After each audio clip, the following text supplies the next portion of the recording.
The northeastern states have suffered the most devastation and destruction in the hands of the Boko Haram terrorists.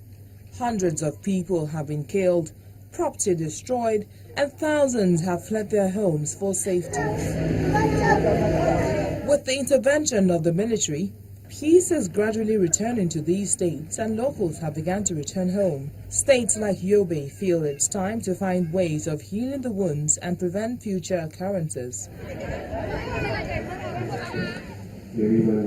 Governor Ibrahim Gaidam tells his visitors from the University of Maiduguri that the institution remains the biggest and most patronized in the Northeast, and there's need to introduce academic programs that will counter violent extremism among youths in the Northeast. I want to believe that being situated at the central point of Boko Haram insurgency, the University of Maiduguri is undoubtedly placed in a better position to conduct due research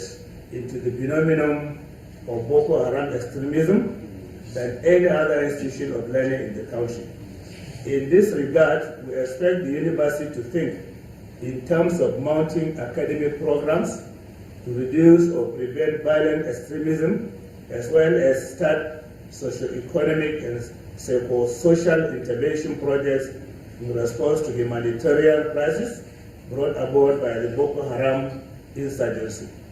The Deputy Vice-Chancellor of the University, Professor Abdullahi Godowoli, gives assurances that the institution will not relent in conducting researches, providing learning and community service that will help develop the region, especially as it prepares for its 22nd convocation ceremony. The holding of the convocation itself will serve so many purposes. It is not just an event